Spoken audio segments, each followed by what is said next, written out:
So, welcome everybody to the February meeting here of the Peninsula Astronomical Society, where we like to do talks by distinguished speakers from the area. So my name is Gary Baker. I'm the president of the club, and I'll just tell you a little bit about the club. The club's been around a long time, more than 70 years, I believe, and we're a club of about 130 currently astronomy advocates.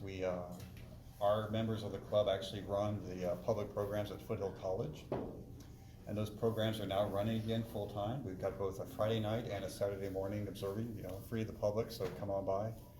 We actually just did a special viewing 2 weeks ago for the comet, and we were just overwhelmed by people, so that was very popular. As a member of the club, we also have a telescope up in the Santa Cruz Mountains, so if you become a member of the club, you can get access to that. That's for hardcore users who really like, we get half a dark sky up there, so if you're really into telescopes and observing, that's a great place to go. Another thing we do is we host these wonderful talks. We used to do them every month. It's been intermittent since we, getting past the pandemic, we're getting up and running again. But we have a wonderful talk tonight. So I'm going to pass the baton to our speaker chair, who organizes these wonderful talks, and he'll share a few words. Thank you. Thanks, Gary. First of all, thank you all for coming. We also, the people online, thank you for attending as well. I just quick show of hands, who is not a club member again? I'm gonna ask you. Okay, you have brochures. We strongly encourage you to join. It's cheap. It's the best thing you can do on Friday evenings, even for dates. I've seen guys bring their dates, or the other side bring their guys. Either way, it's the best thing you can do on Friday evenings. Go take a look at the stars. And so, you all have brochures, everybody? Okay, great. It's open every Friday. It's right here in Foothill College from 9 to 11, and on Saturday mornings, you look at the sun from 10 to 12. With all that said, first of all, I am delighted to have Brian Day here. He is so well known in terms of planetary and lunar exploration. It's quite an honor, and I'm quite happy that he's willing to help out and talk about his favorite subject, I understand. It's about the moon. And he's also an active club member, so any kind, all ages, you can all join. So, and he's here to talk about his favorite subject, the moon, both the past and the present, what's going on. I'm sure all of you have seen the launching of the Orion Artemis spacecraft. Any day now, within a year or two, we're going to be landing the first woman on the moon, okay? And the first person of color on the moon as well. So keep your eyes open, keep looking. This thing is going to happen. So it might be a few delays, but other than that, it's happening. So Brian's talk is quite timely. So hopefully you'll enjoy it. And with that, I pass it on to Brian. Thank you again for being willing to speak in our club. Thank you so much for having me. I really appreciate it. Thank you all for coming tonight. We are at a very auspicious time right now. We have just passed the point of the 50-year anniversary of the Apollo program. It was just over 50 years ago that our last Apollo astronauts walked on the surface of the moon. And we are at the point where we are now ready to return to the surface of the moon. And so what I'd like to do tonight is take a look back at where we went before. What were the places we went to? Why did we go to them, and what did we learn from them? And then take a look ahead to where we're planning to go.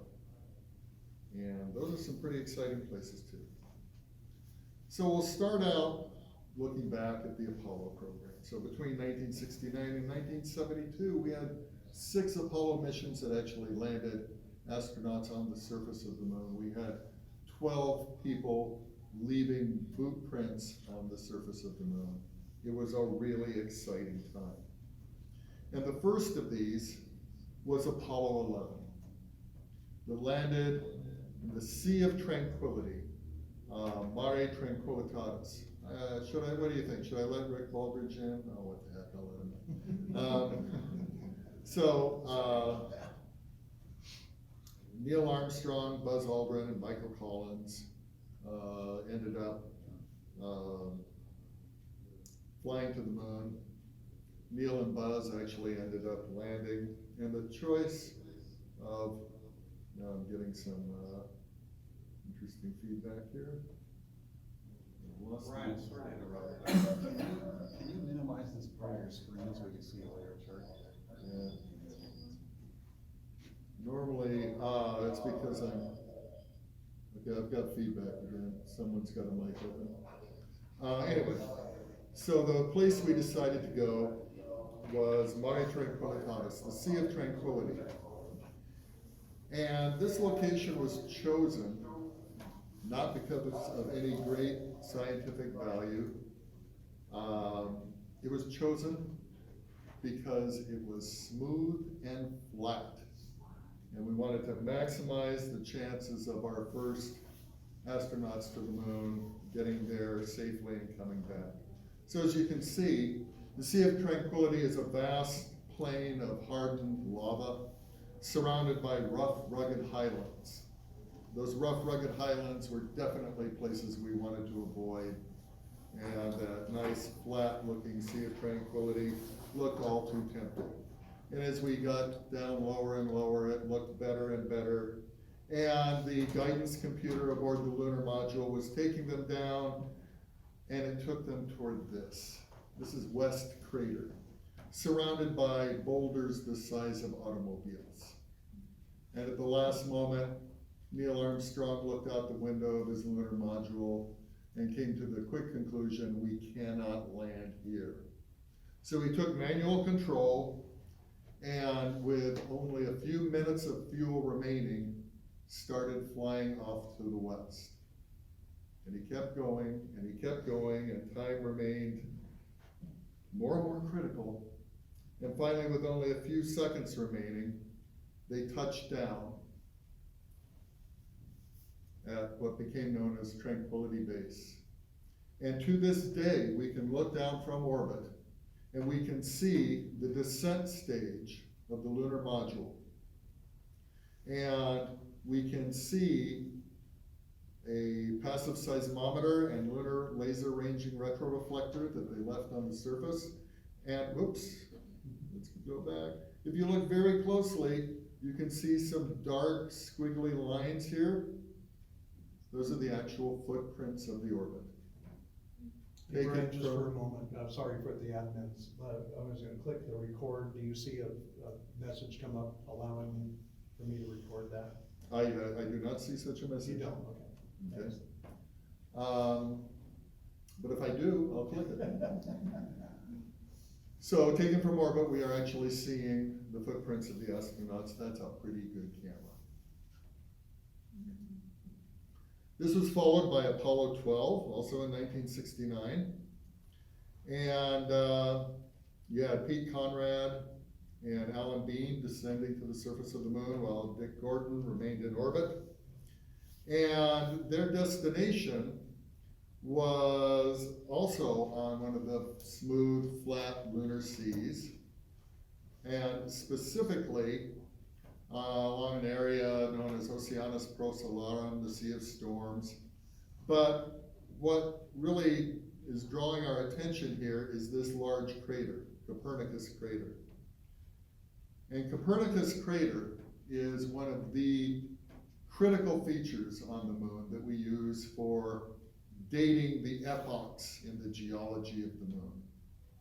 And we have certain things that we know happen in a relative order. We don't know the absolute age of any of them, or at least we didn't at the time. We just know this was a big thing, it happened first. Then here comes another big thing, it happened next. And we're able to keep them in order. In order to really establish this timeline though, and get some hard numbers to it, what we wanted to do was sample some of the stuff from Copernicus so that we could figure out how old is Copernicus crater actually. landing in the floor of Copernicus was not considered an option. It's too rough, too rugged, ain't gonna do it. But if we look, coming out from Copernicus, we see these white streaks, spray of pulverized rock ejected from the formation of that crater. And a lot of that is lying across these nice, smooth lava plains here. So the idea was to land on one of these streaks of ejected Copernicus stuff, but on a nice, smooth, flat area, and be able to retrieve some of that and hopefully figure out how old is Copernicus. And again, one of the main things that gets people so excited about these missions is the idea of bringing back rocks. Bring back these rocks from the moon. Rocks tell us stories. They tell us stories of how they formed, where they formed, when they formed, and the conditions under which they formed. So they descended toward one of these light streaks of ejecta, and they landed successfully. Here you can see actually the lunar module. They had another goal here. Because they had some issues with the Apollo 11 landing, they wanted to demonstrate they could do a pinpoint landing. So they landed right next to this object right down here. If I can move this. See, normally as not being the not being the host, you guys don't see this stuff, but right here, so here's the lunar module. Here is Surveyor 3, a robotic space probe that had landed there a little over 2.5 years earlier. And so they wanted to pinpoint a landing right next to it, and they did. Very cool. So they collected rocks, and they also visited Surveyor 3 and removed some of the equipment from Surveyor 3 to bring back to be able to study how well did that equipment fare in that long exposure duration to the harsh lunar environment. Apollo 14. This was a really exciting mission, and it was commanded by Alan Shepard, America's first astronaut. Edgar Mitchell went to the surface of the moon with him while Stuart Roosa remained in orbit. And this time they got a little bolder.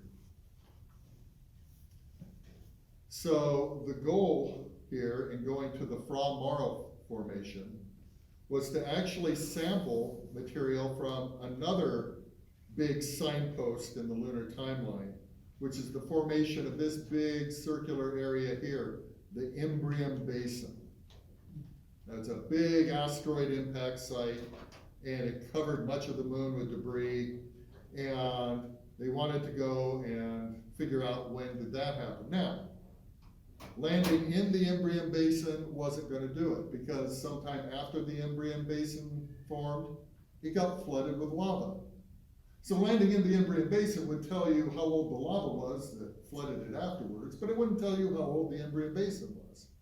So instead, they went to this Fra Mauro formation, which was a bunch of stuff that had been blasted out from the formation of Imbrium Basin.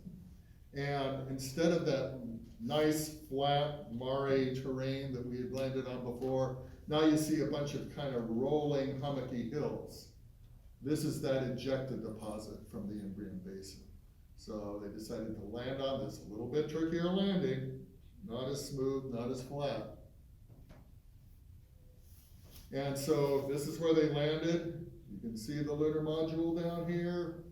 And they had a traverse path going up to the edge of Cone Crater. And near the edge of Cone Crater, they retrieved a rock. They retrieved many rocks, but one of the most interesting was a rock called Big Bertha, about the size and shape of a football. Now, again, there's great excitement in bringing these rocks back. here on Earth, we are totally dependent on this world we live on. We would like to know as much as we can about this world that we are so dependent upon. And so we would love to find rocks that can tell us the story of the earliest days of the Earth, the conditions here when the Earth first formed. But we cannot. Here on Earth, we have wind, we have rain that turn rocks to dust, erosion. We have plate tectonics that constantly repave the surface of the Earth. And so if you want to find any of those old rocks, you can't. But we now know that the Earth and Moon formed together in a giant collision about 4.6 billion years ago. On the Moon, it does not rain. On the Moon, you don't have wind. On the Moon, there are no plate tectonics. And so you can find really, really, really old rocks on the Moon that you cannot find here on Earth. And since the Earth and Moon formed together, paradoxically, if you want to know about the earliest days of the Earth, one of the best places to go is the Moon. And I have loved telling that story for many years. But the story gets better. Because of Big Bertha. Now, Big Bertha, like so many of the Apollo rocks, is still being studied in detail. And Big Bertha is a type of rock that we call a breccia. It's a mixture of different types of moon rock that have been welded together by the heat and energy of asteroidal impacts. So it's kind of a hodgepodge. We'll take a closer look at breccia later tonight. And just a couple years ago, some scientists started looking at one of these component rocks within Big Bertha. And looking at and listening to the story that it had to tell. And it had a very amazing story to tell. It was telling us a story. It seemed to be telling us that it wasn't a moon rock at all. What it seems to be is an Earth rock that was formed 4.1 billion years ago. About 12.6 miles down, beneath the surface. Back then, the solar system was a very violent place, and asteroids were flying about and smashing into worlds. And a large asteroid slammed into the Earth and blasted a lot of material up out of the Earth into the sky, including this little rock. And this rock flew up into space and happened to land on the surface of the Moon. But it didn't get to rest there in peace very long. Because 3.9 billion years ago, another asteroid came slamming into the Moon, forming the Imbrium Basin. And from the standpoint of our little Earth rock on the Moon, what it would have experienced was this massive tsunami of hot glowing rock coming over the northern horizon and burying it and fusing it to the local moon rock. And there it should have remained buried for the rest of time. Except for the fact that 26 million years ago, another smaller asteroid comes along, slams into the Moon, and digs Cone Crater, and excavates our little Earth rock and puts it out on the surface of the Moon again, waiting for Alan Shepard to walk along saying, hey, I like that rock, I'm going to take it home with me. And he did. And so what it looks like here is that the oldest Earth rock we may have ever seen was kept and preserved for us on the Moon. I think that's pretty cool. Apollo 15, we keep getting bolder. And so Commander David Scott and lunar module pilot James Irwin went down to the surface of the Moon while Al Worden stayed in orbit on the command module. And they went to a place called Hadley Rill. Now this is going up on the edge of that Imbrium Basin, just inside the Imbrium Basin. And their goal was not to figure out how old the Imbrium Basin was. Hey, we'd already done that. But instead, they were looking at where that nice, smooth Mare floor of the Imbrium Basin came right up against this wall of mountains here, the rim of the Imbrium impact, these are the Apennine Mountains. And those are made of the ancient highland terrain of the rock, the original crust of the rock, of the moon, rather. And of course, we didn't really know that. All we knew is it's older. This is older than anything we'd seen yet. And so their idea was to land on the nice flat Imbrium basin, journey up to the edge of those mountains, and hopefully find some of that light-colored, really, really old rock that had maybe rolled down a mountain and that they could pick up and bring back. And just to make it all the more fun, if you look at their landing site, there was this strange thing that looks kind of like a riverbed, but no water ever flowed here. This is Hadley Rill, and this was carved by lava erupting from these vents right here, and a channel of lava flowing across the surface here. And to get around, they brought a car. This was the first of the Apollo missions to actually bring a lunar rover, and this greatly extended their range.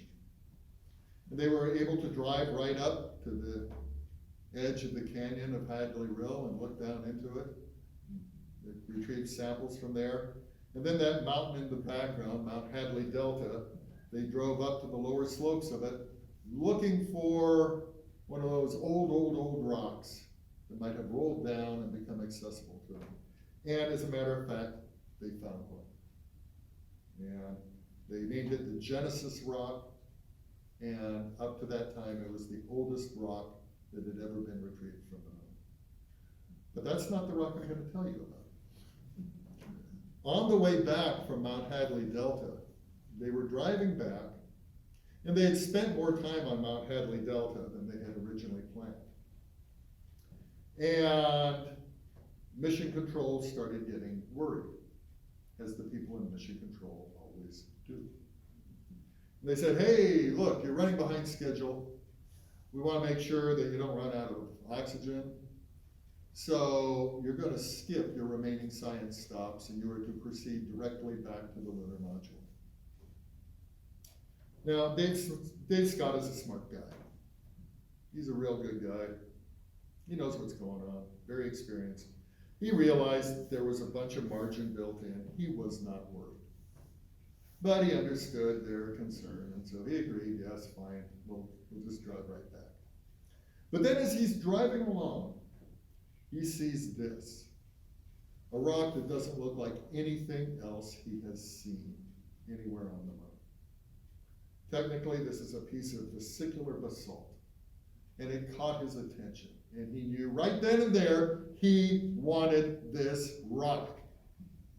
But he also knew that if he called Mission Control and said he wanted to stop to get this rock, they would say no. But as I said, Dave Scott is a very smart guy. So he called Mission Control and said, hey, I'm having a problem with my seatbelt. And they said, well, that's a safety issue. You will stop immediately and fix that. So he stopped, unclipped, jumped out, ran out, grabbed the rock, came back, clipped back in. He said, okay, I'm all clipped in. Very good, come on back. So this is now known as seatbelt rock. Next, Apollo 16. Getting bolder and bolder. We had John Young and Charlie Duke descending to the surface of the moon while Tom Mattingly remained in orbit. And now, for the first time, we decided to go to the rough, rugged, ancient lunar highlands.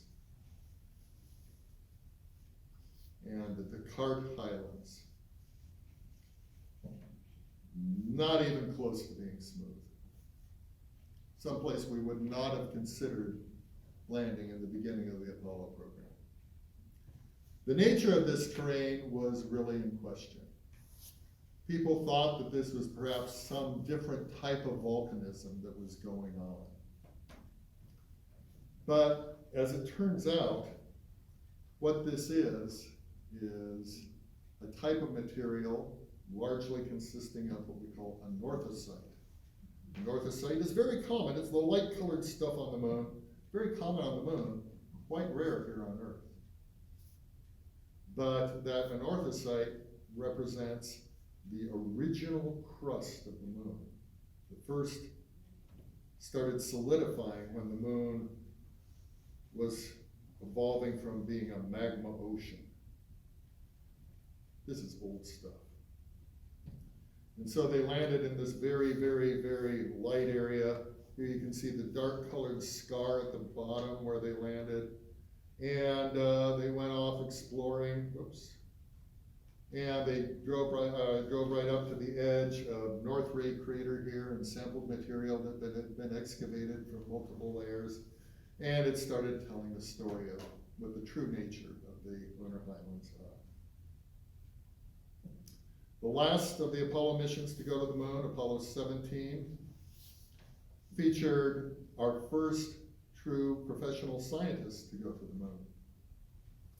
Harrison Jack Schmitt, flying along with Commander Eugene Cernan, while Ron Evans orbited in the command module. Now, remember back when Apollo 11, we went to that nice, smooth, flat area. That was not at all the case with 17. We went to an area called the Taurus Littrow Valley on the edge of the Sea of Serenity.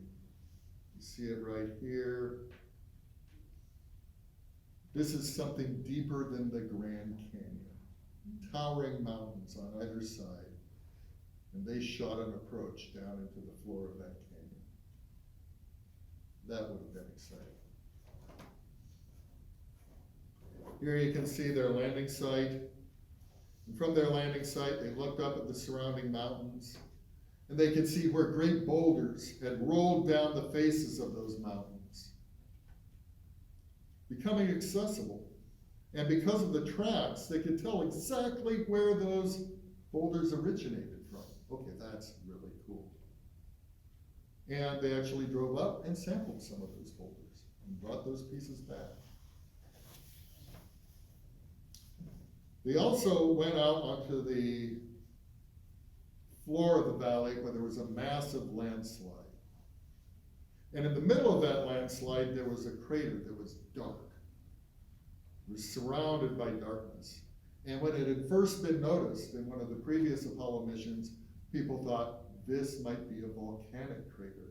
And that could be a young volcanic crater, and that could be volcanic ash around it. And so they were very excited to go and visit a young volcanic crater. When they got there, they discovered it was just another impact crater. And the reason it was surrounded by that dark halo is when it hit that landslide deposit of all that light material that had fallen off the mountain, it dug down beneath it to the floor of mare lava beneath and dumped some of that stuff out on top of the landslide. Okay, that sounded pretty disappointing. They're stomping around going, well, gee, that's too bad. And in this terrain that is nothing but shades of gray, all of a sudden they look at their footprints, and their footprints are orange. And they realized that what had happened was that they had by chance stumbled upon this deposit of what we now call orange soil, actually beads of volcanic glass that had been erupted in a fire fountain, a lunar fire fountain long ago, and then had been subsequently buried by flows of lava, and then the landslide on top. But then this crater forming brought it back out toward the surface, and so they were able to bring some of that neat stuff back. Also, with regard to that landslide, the theory at the time was the landslide had been caused actually by debris sailing from very, very, very far away from the formation of Tycho Crater. And that debris slamming into the mountains caused the landslide. But now as we look at it, we see there's actually multiple landslides there. They came quite a distance in time apart. This is not the kind of thing you would expect to have forming by a single incident, like the formation of Tycho Crater. So what happened? Where did these landslides come from? We think we know now. As we look across the valley floor, we see this fault scarp. This is the Lee-Lincoln fault scarp. And this is actually a tectonic area where the surface of the moon is buckling as the moon is cooling and shrinking. And seismometers that were left behind detected moonquakes originating from right near here. The moon is not geologically dead. So after the Apollo missions, we had a series of orbital missions that really changed our view of the moon.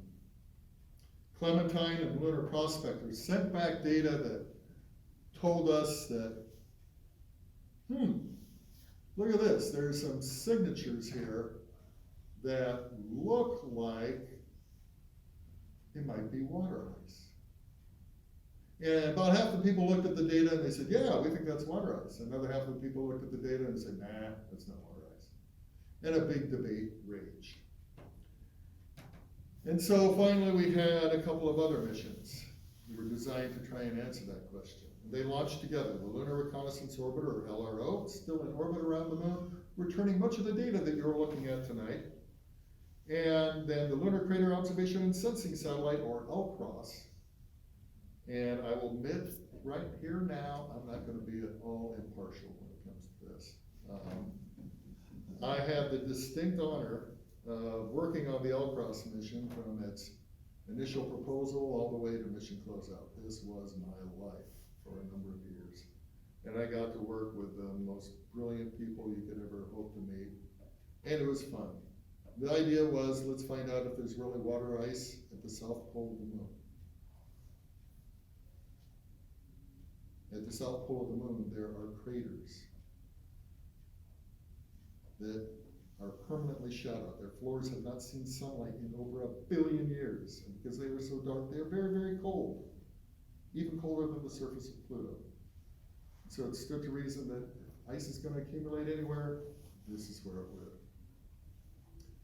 And so the very clever idea behind LCROSS was to take the upper stage of our moon rocket, something about the size of a school bus, but moving at 5,600 miles an hour, considerably faster than your average school bus, and aim it at one of those permanently shadowed craters, let go of it, send it flying down, slamming into the ground at 5,600 miles an hour, blasting many, many tons of stuff up out of the shadows, into the sky, into the sunlight. And then our little robot spacecraft dove down into that cloud of stuff, sniffed it, analyzed it, and that's how we discovered water ice. This was a fun mission. And so we now know that there are deposits of water ice at the south pole of the moon. That's important. If you're going to live and work on the moon, you want water to be able to drink. You can break apart the water into its hydrogen and oxygen, have oxygen to breathe, hydrogen for fuel. Water is worth more than its weight in gold on the moon. So with that knowledge in hand, we are ready to move on to the Artemis program. And as you heard, of course, we already had the Artemis 1 mission. Artemis will send our next astronauts to the surface of the moon. It also includes a series of robotic missions that will be beginning this year. So we're going back to the surface of the moon and we're ready to do it real quick here. So where the heck are we going to go? One of the places is called the Gruithuisen Domes. And with all that lava that we see on the moon, it stands to reason that there would be lunar volcanoes somewhere. But you do not see tall, towering lunar volcanoes on the moon typically. The typical lunar volcano on the moon is something like these guys right here. These very low-lying, very, very shallow shield volcanoes. They look like blisters or maybe a pancake that you have dropped on the floor. they typically have slopes of less than 1 degree. This is because lava, when it erupted on the moon, tended to be very, very fluid, had a very low silica content. And then it had very low viscosity. It was thin, it was runny. It had the same thickness as olive oil at room temperature, and it's hard to build a mountain out of that. We can get a little bit better view if we switch to a laser altimetry view. There you can see him kind of standing out a little better. Again, far from impressive. These are the typical lunar volcanoes. But what we want to do is look at something non-typical. And again, these are the Grutois and domes. And zooming down, right beneath this annoying thing here, we have a series of volcanoes.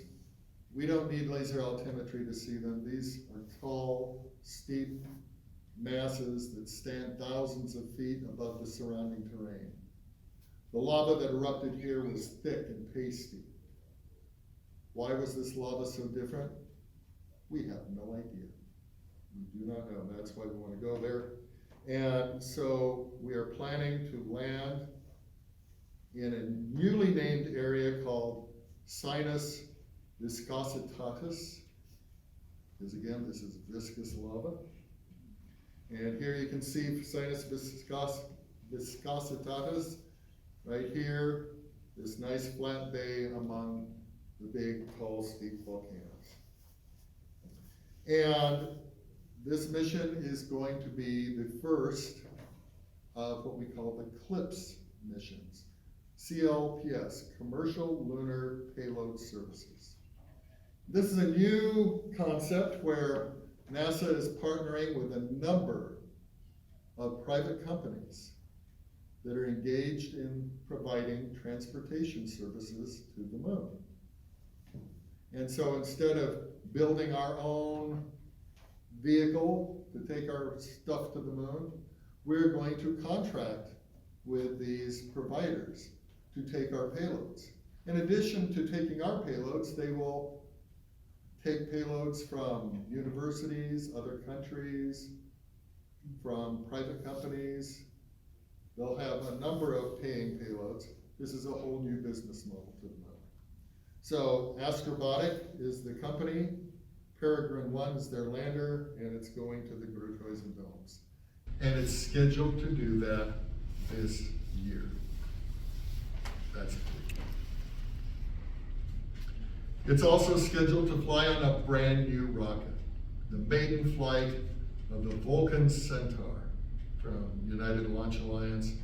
This is the rocket that will eventually replace the venerable Atlas V.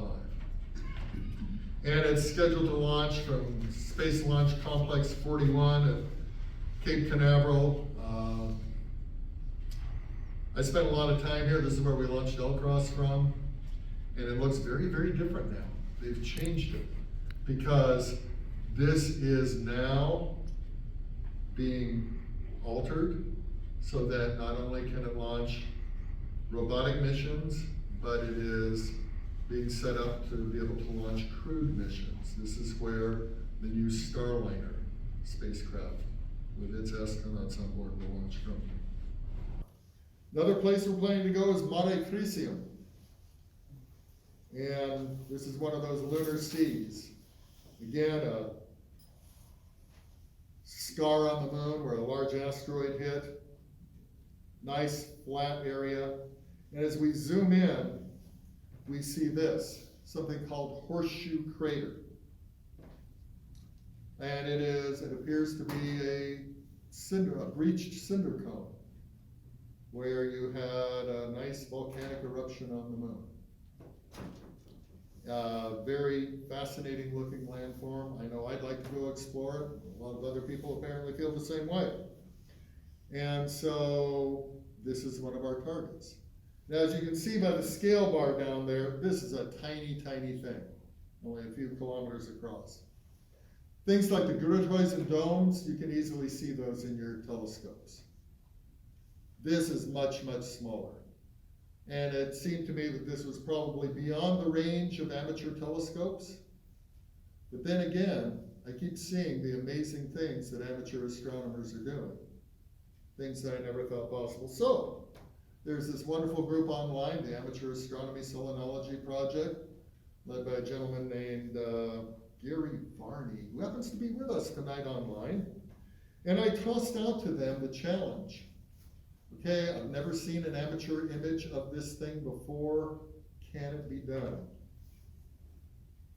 And before I jump to that, I'll just point out the mission that is going to this place is the Blue Ghost lander from Firefly, again, part of the CLIPS program.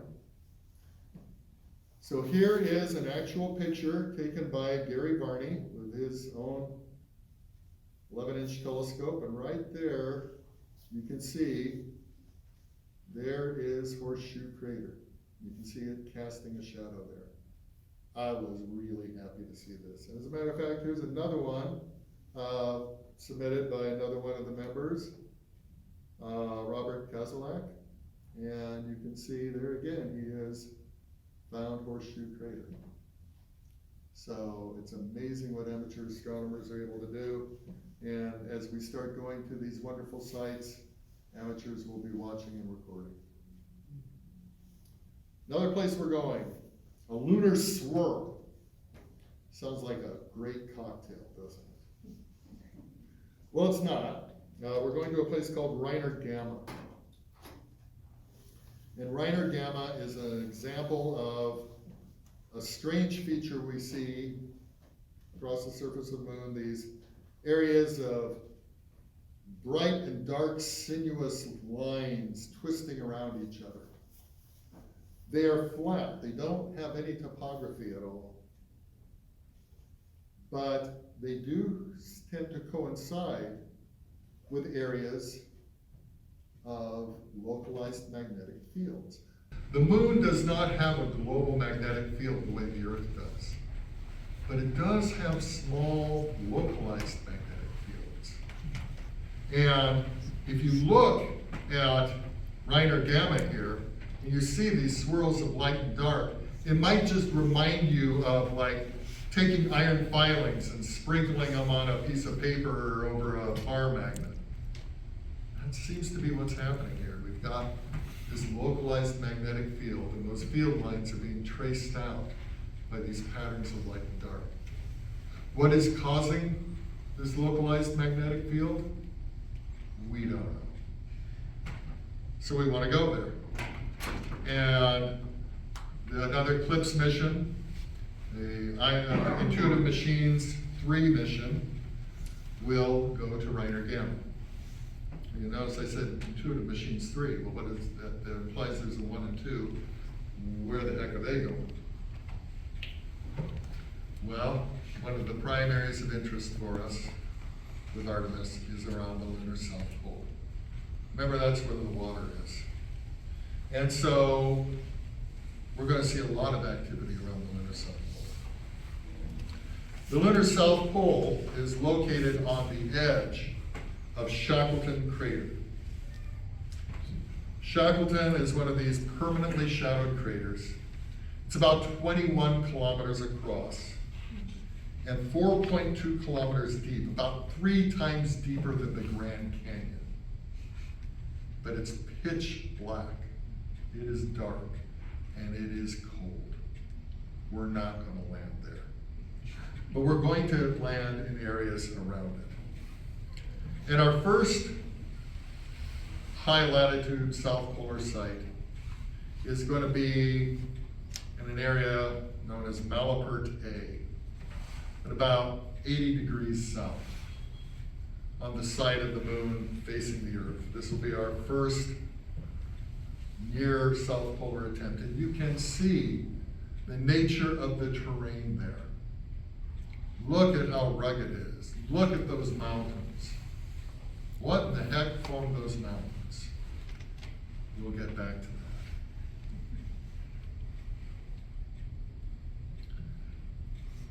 But this will be the site for the Intuitive Machines IM-1 mission. So this is coming up in the near future. Could be as early as late this year, early part of next year. Now, Artemis 3 is the mission that is actually going to land humans on the moon. We've had Artemis 1, that was, the test, the uncrewed test of the rocket and the Orion vehicle. Artemis 2 will take astronauts in orbit around the moon, and Artemis 3 will be our first landing of humans on the moon, the Artemis program. And last year, NASA announced 13 potential regions where we may land. These are the 13 Artemis 3 regions.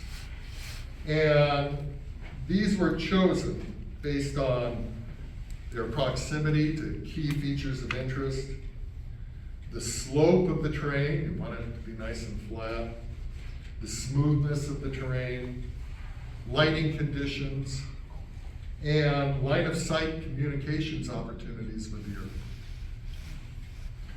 So let's take a look at these a little more closely. Two of these sites lie along ridges connecting Shackleton Crater with another nearby crater, de Gerlache. And along this ridge here, called the Shackleton de Gerlache Connecting Ridge, and then the extending ridge here, we have potential landing sites. Each of these regions contains multiple potential sites for landings. So we're looking at these very, very carefully. So again, we have Shackleton Crater down here, the Gerlache Crater here, and these connecting ridges between them. And this is actually, that connecting ridge is targeted for the IM-2, Intuitive Machines 2 CLPS lander. Now, looking along the edge of the Gerlache Crater, we have two sites on this Earth-facing rim. And this crater is 33 kilometers across. And so two areas along this rim here are potential regions for us to land on. The furthest onto the far side of any of these sites is the de Gerlache-Kocher Massif. This is a mountain that stands up 5 kilometers above the surrounding terrain. And because of that, it gets good sunlight and it has good communications potential with the Earth. Next, the area near Haworth Crater. Now, most of the terrain around the moon, the south pole of the moon, is very rugged, but around Haworth you have these nice kind of rolling hills that look very attractive. Again, a lot of nice permanently shadowed areas to explore. Another area of great interest is a mountain called Malapert Massif. And Malapert has been named the Ridge of Perpetual Sunlight. It's a little bit of a misnomer. There's no place on the moon that always gets the sun. But there are places like Malapert Massif that get long exposures of sunlight. In most places of the moon, like where we landed with Apollo, you have 2 weeks of light, 2 Earth weeks of light, followed by 2 Earth weeks of dark. 2 Earth weeks of dark is a real problem, trying to survive all that darkness and cold. But at the South Pole, where the sunlight is streaming in almost horizontally, just as there are crater floors that get almost no sunlight or no sunlight at all, you also have peaks that stand up and get almost constant sunlight. Those can be a nice, valuable source for solar energy. And so Malapert Massif looks very attractive, especially since right along its edge, it's got nice permanently shadowed craters that we can explore. Another area is this peak right near Shackleton. So here we have Shackleton at the bottom, and then we have this rounded peak standing above it. It stands about 1.5 kilometers above the surrounding terrain. So good proximity to Shackleton, but also standing up, so you got good line of sight communications with the earth and good sunlight potential. Faustini crater, another deep dark crater, but on the poleward facing rim right here, just barely illuminated in this view, you have a potential site that we're looking at. Then the edge of Amundsen, the rim of Amundsen, this earthward facing side here. Amundsen is actually a really spectacular landmark. It's about 100 kilometers across.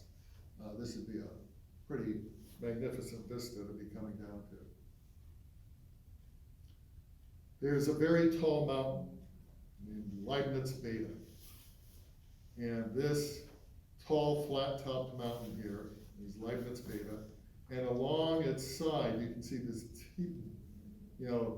really steeply tilted crater. This is Nobile. And Nobile measures 73 kilometers across. Leibniz Beta stands more than 10 kilometers above the floor of Shoemaker crater right below our vantage here. It is a big, tall mountain. But this flat plateau is an area where we've got actually two sites. And then down here toward the lower edge of Nobile, we have yet another site. And along the flat plateau of Leibniz Beta is where, in addition to being a potential Artemis III landing site, this is the landing site for our Viper rover. This is a mission being run out of NASA Ames Research Center, just down the road here. This will be a robotic rover that will prospect for water ice. It'll help us understand how is that water ice distributed. How deep is it? Is it clumped together? Is it scattered amongst delta grains? How is it? How accessible is it? How much of a resource could it possibly be? And Viper will be delivered to the surface aboard the Astrobotic Griffin lander, again, part of the CLIPS program. So, remember those big, tall mountains we saw around the South Pole, how rugged it was. There's a reason for that. As we look at the far side of the moon, near the south, this is a laser altimetry view, where we've colored purple as the lowest areas, blue a bit higher, green higher still, yellow, and then orange for the highest areas. And that helps us visualize the largest impact basin on the moon, the South Pole Aitken Basin, measuring over about 2,500 kilometers across, 6 to 8 kilometers deep. This is a big hole in the ground. This almost destroyed the moon when it happened. And it may have actually dug all the way down to the lunar mantle. It would be great to sample some of that material. And so what we're looking to do now, again, this is a really old impact basin. It has been eroded by lots and lots of craters that happened after that. And one of those craters that happened after it was Schrödinger. And so what we'd like to do is see where Schrödinger dug into this terrain of the South Pole Aitken Basin. So Schrödinger is a fascinating place. It has mountains within it. It has fractures. It has a volcanic crater with ash deposits around it. That volcanic crater even has a permanent shadow in it. Wow, this looks like a fun place. So we are planning a mission that will go to Schrödinger, and this will be from Draper. This will be the CP12 CLIPS mission. One more to talk about, the lunar antipodal region with the Lucy experiment. And basically where this is going is on the far side of the moon, directly opposite the Earth. And the reason for that is, well, this is going to be an astrophysics mission. This is designed to help us understand the radio sky of the moon. Because it turns out that at radio wavelengths, with big radio telescopes, we figure we should be able to detect what is called the cosmic dawn, the ignition of the first stars in the universe. That would be fascinating to witness. But there's a problem. With those radio telescopes, that's going to be a very, very faint signal. And here on Earth, we generate a lot of radio noise. All kinds of noise that will swamp all that out. And you can hear that noise no matter where you go in the solar system.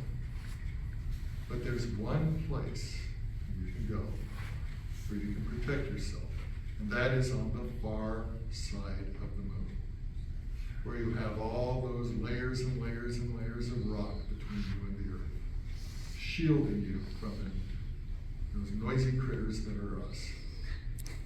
And so the idea is to eventually build a large radio telescope in one of the craters on the far side of the moon to actually listen to the cosmic dawn.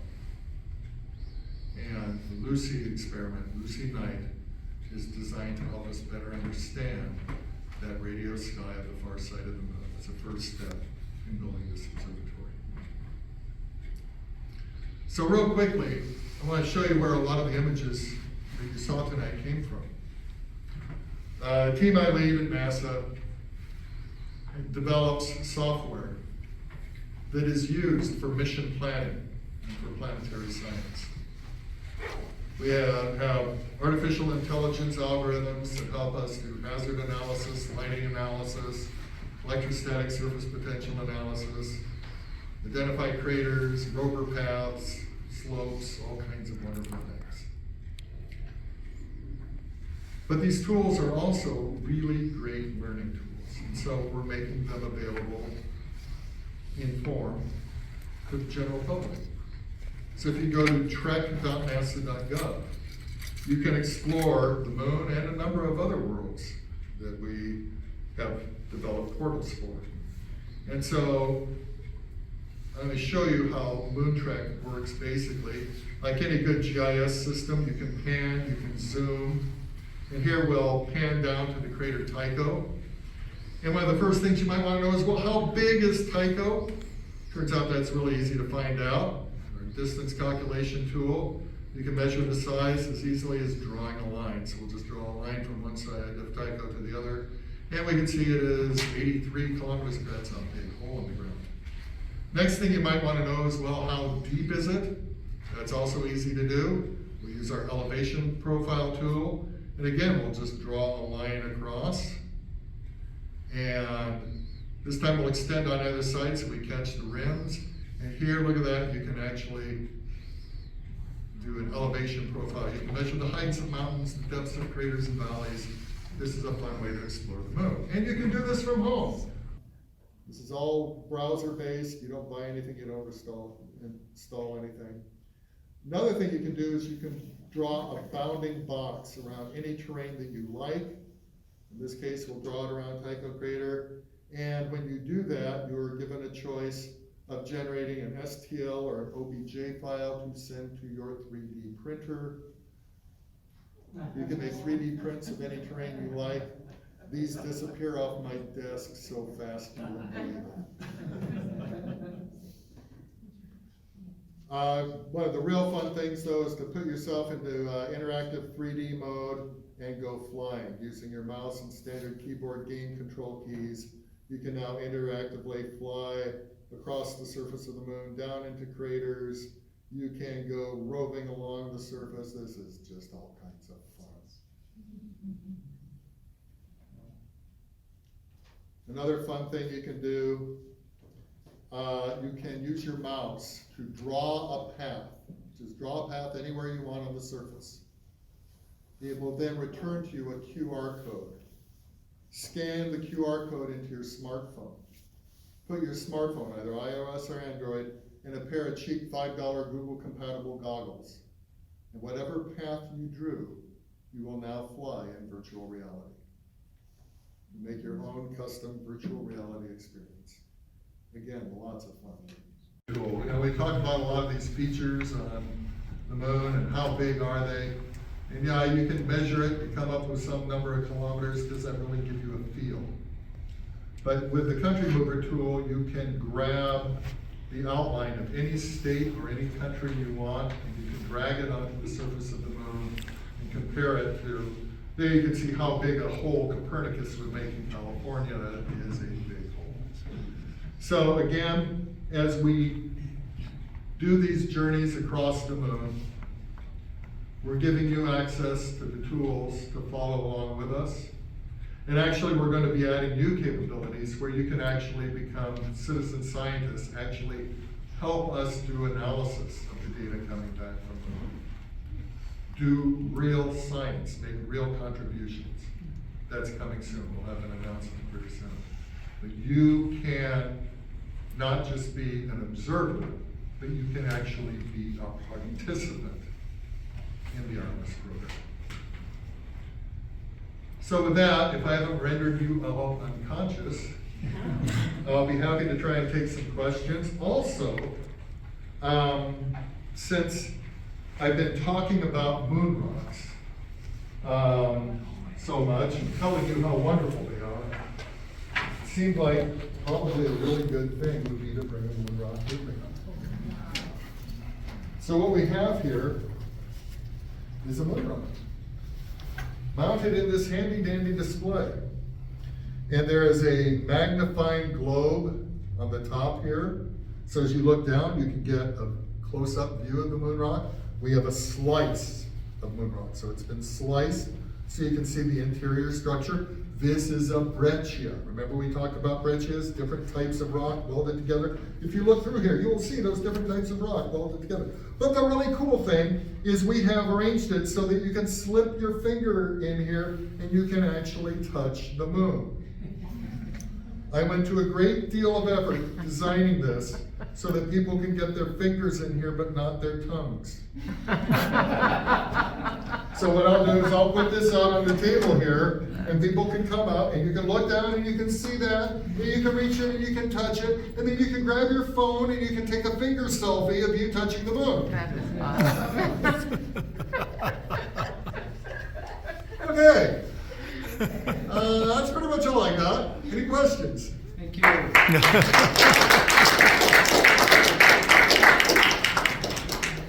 Yes. You touched on it, but can you explain how we found out the depth of the craters that are pitch black on the south of the moon? How do we figure out how deep those shadowed craters are? Because you cannot look down and see the bottom. But remember we have those laser altimetry views of the moon? The way those work is you have a spacecraft orbiting the moon with a laser. And it's shooting a laser down at the surface of the moon, bouncing that laser off the surface of the moon, measuring the time it takes for that laser beam to come back. And by making that timing, you can precisely measure the distance. And you can measure all the ups and downs. And we can make these maps. And the laser will shine into shadows just fine. So with the laser altimetry, we can look right down into the floors of those permanently shadowed craters. Great question. Any others? Yes.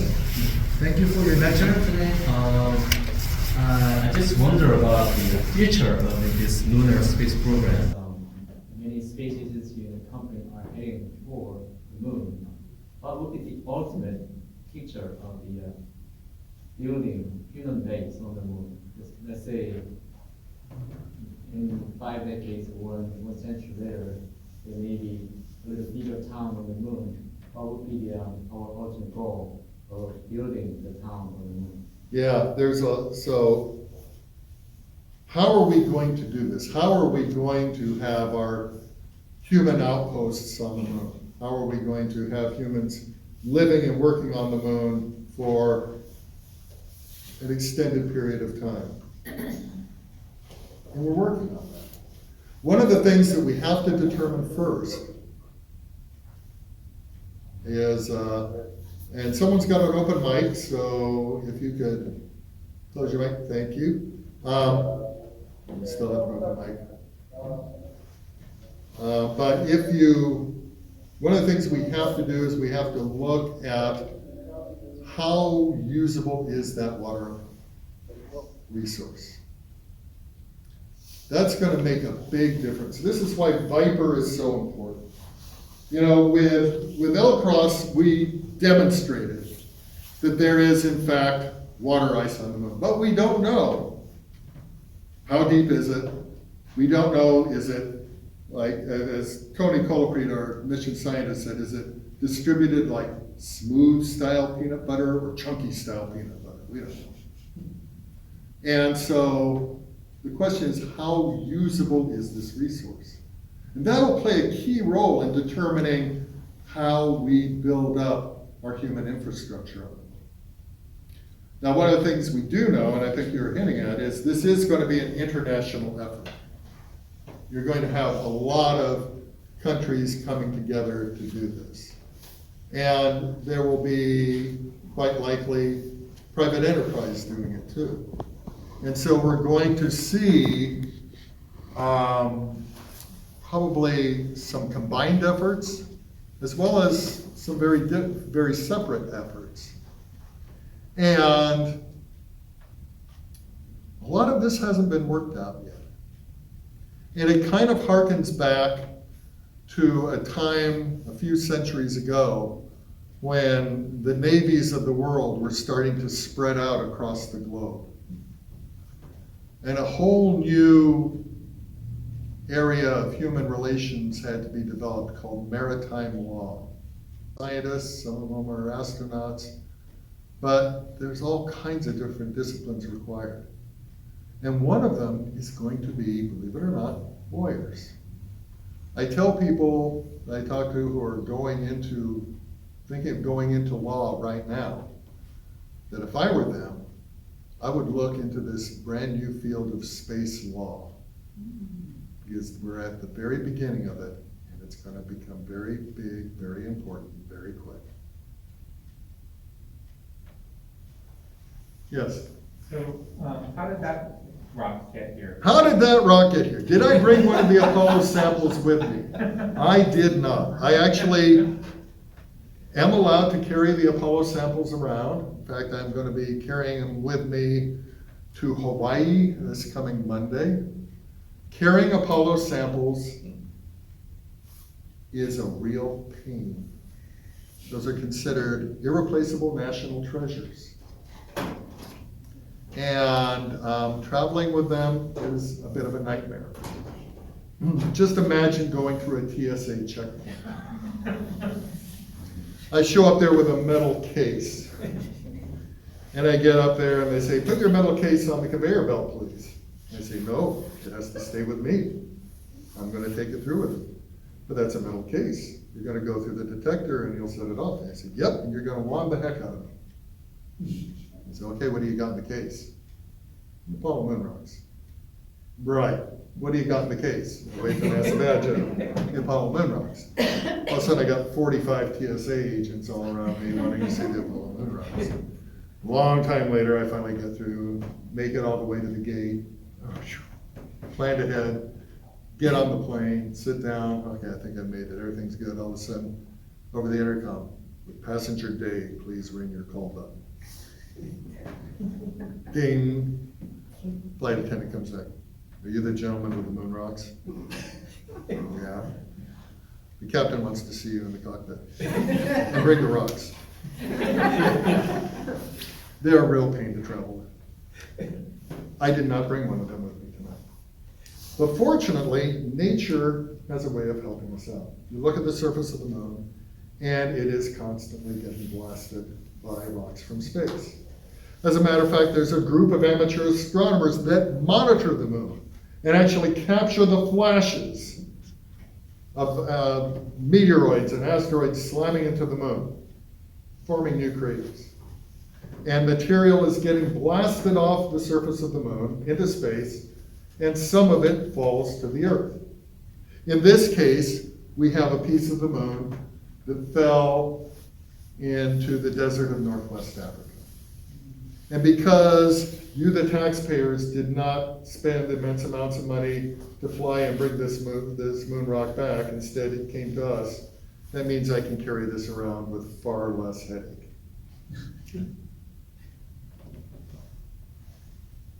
So this is amazing, so how safe is it being on the moon? Can you just walk over there, or I know you need a space. Yeah, so how safe is it being on the moon? Not very. Not very at all. So there is, of course, danger from radiation. And we have two types of radiation we really have to worry about.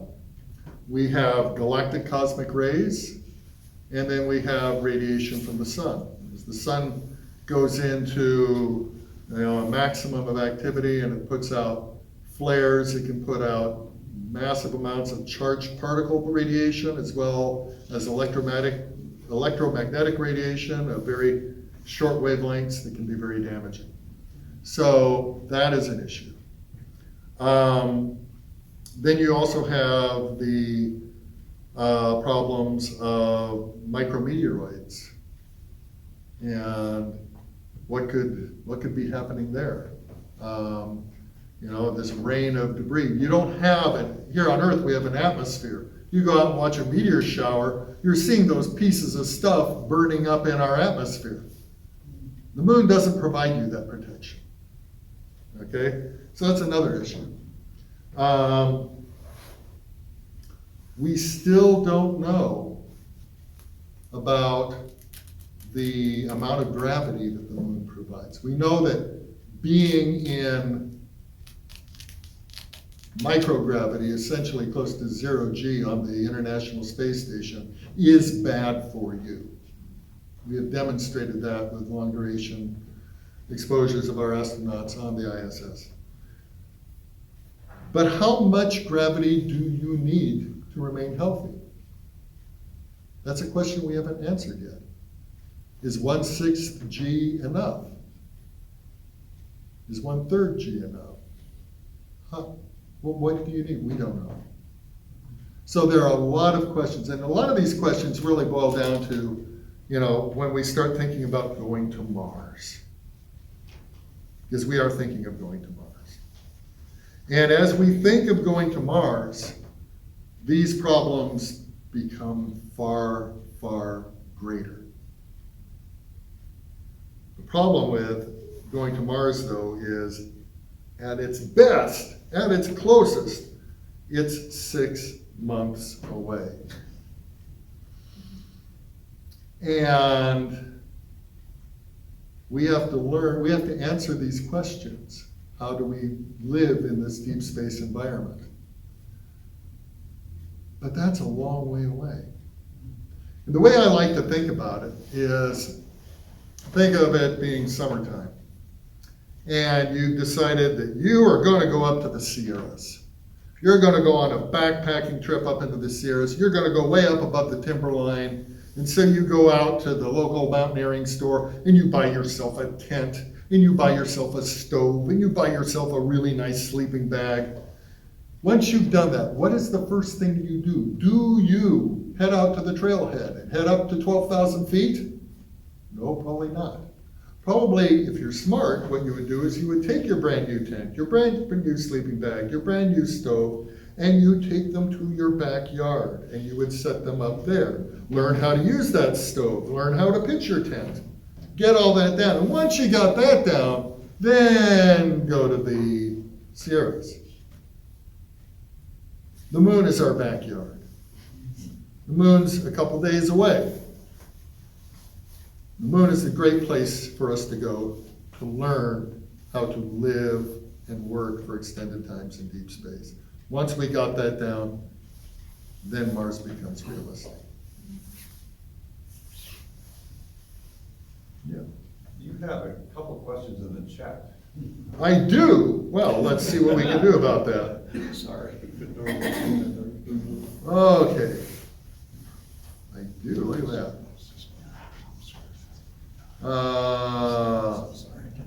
Okay. Are any of the robotic missions going to return samples to the Earth? None of the ones I mentioned tonight are going to, but yes, we do have some sample return missions planned. And one of them, actually, my team was involved in a mission concept study for a kind of a long duration rover mission, robotic rover mission on the far side of the moon. And it would gather samples and then bring them back to either astronauts on the surface of the moon or to a launch to bring it back. So yes, there are planned robotic sample returns as well as, of course, human sample returns. Gary says, Brian, why don't we plan to do a meeting for PAS about the Lunar 100? Damn, Gary, that's a wonderful idea. I love the way you think. So Gary and I and Gary's brother have been on this wonderful, fun project that you'll hear about in the near future. And there's a list of objects that were devised by a gentleman named Chuck Wood, a wonderful, brilliant lunar scientist. And he came up with the Lunar 100. It is kind of like the Messier catalog for the moon.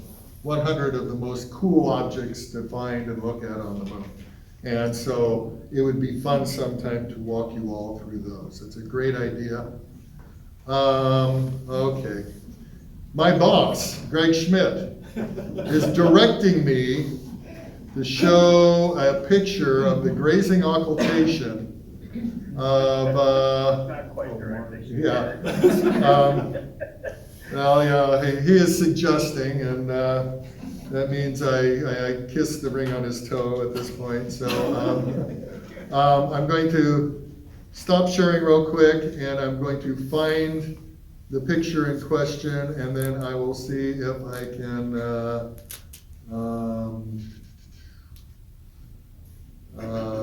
then I'll reshare it. So give me just a moment here while I search on my computer. And here.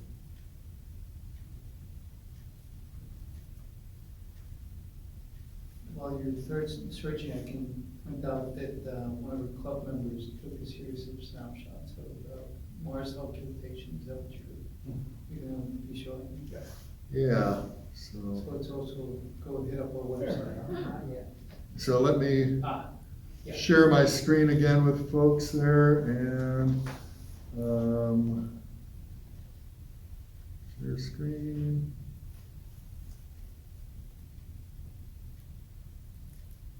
So my boss, Greg Schmidt, the director of the Solar System Exploration Research Virtual Institute, SERVI, headquartered in NASA Ames, but with research teams all across the US and partner teams around the world. And Greg happens to have a beautiful ranch right next to Pinnacles National Park. And a couple weeks ago, when we had this occultation of Mars by the moon, it turns out if you were up here, northern part of the state, the moon missed Mars. If you were down in Southern California, the moon completely eclipsed Mars. But along a very thin line in between, if you positioned yourself on that line, you would see Mars just go skimming along the lunar horizon. Oh my gosh, that sounds like fun. And it turned out that Greg's ranch is right on that line. So I took my telescope down there, and this is the picture I got. And one of the things it really demonstrates, as Greg points out, is the real difference in the distance between going to the moon and going to Mars. And Mars is a lot bigger than the moon, but it's a lot further away.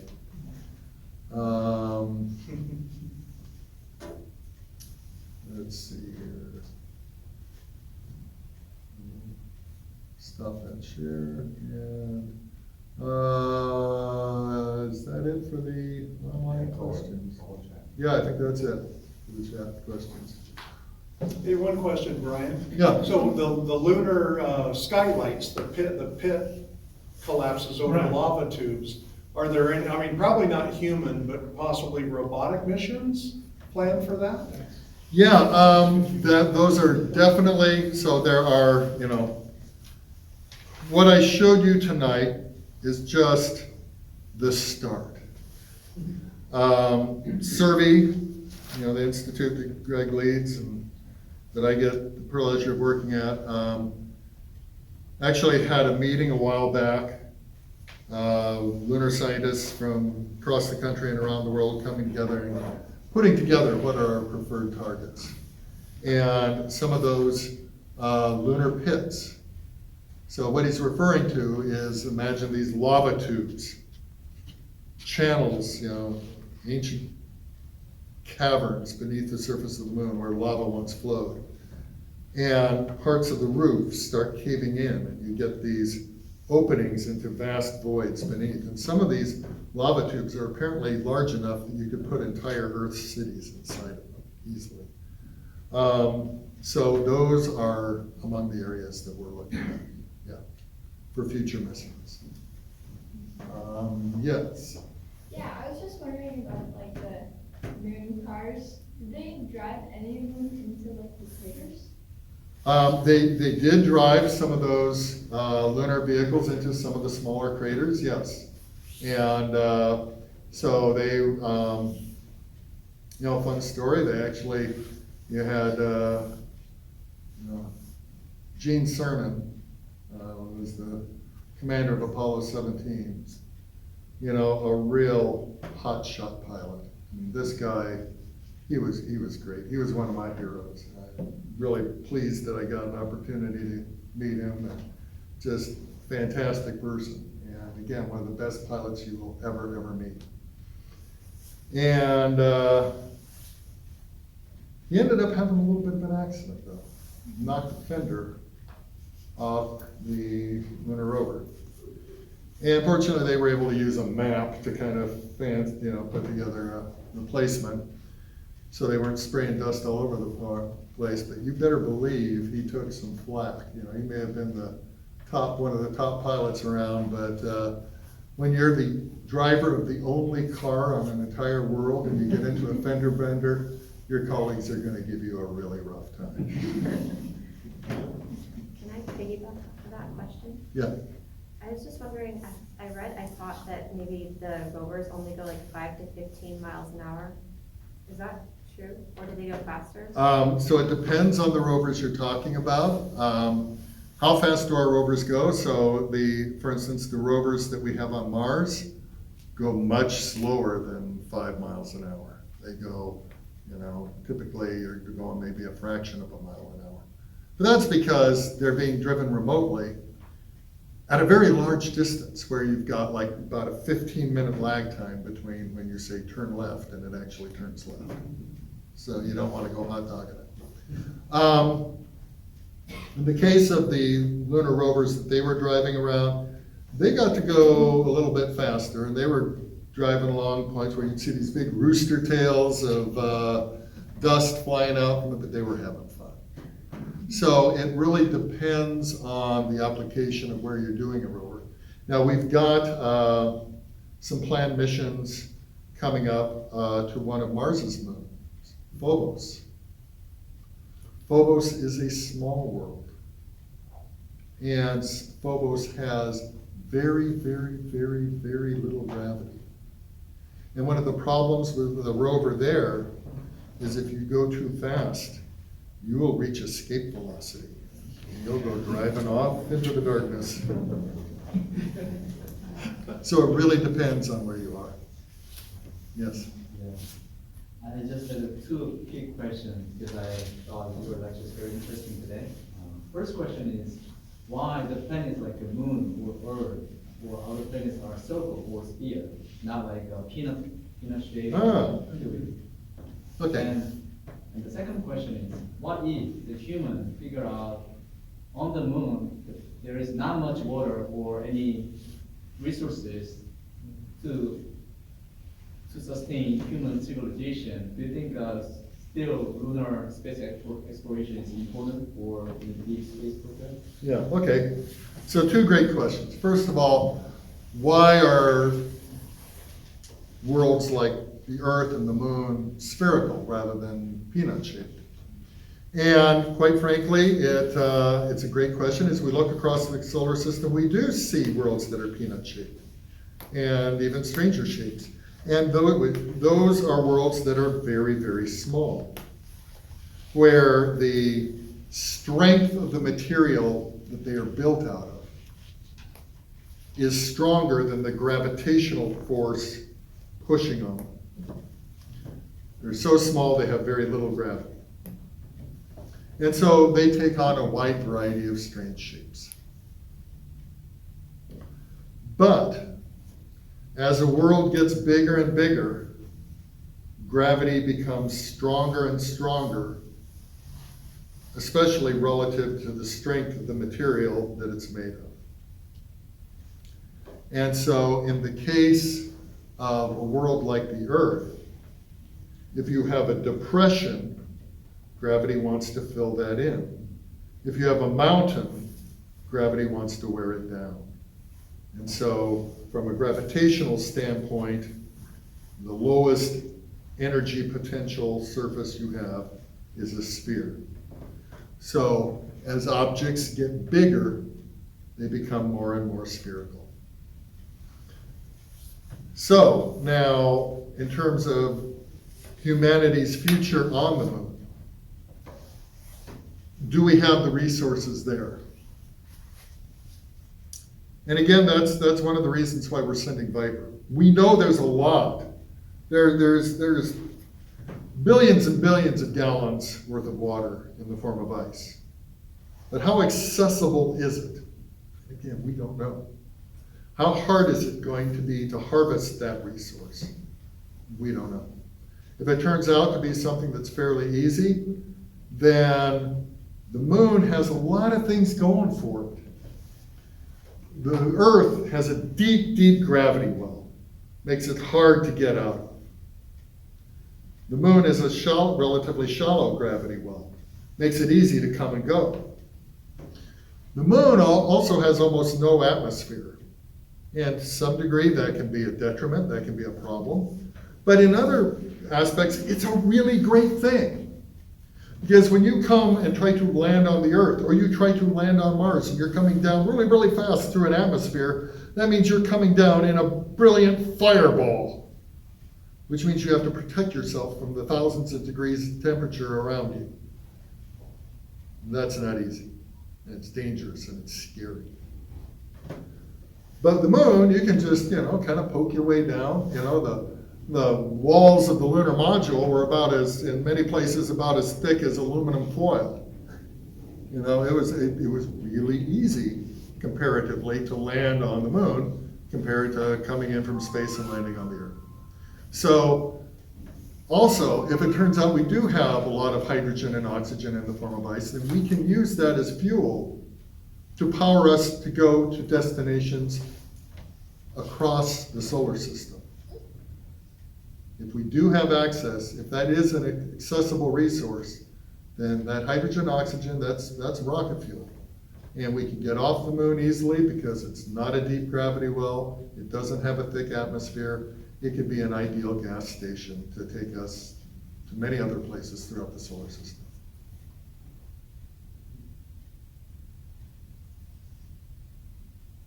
Okay? Let's thank our speaker again.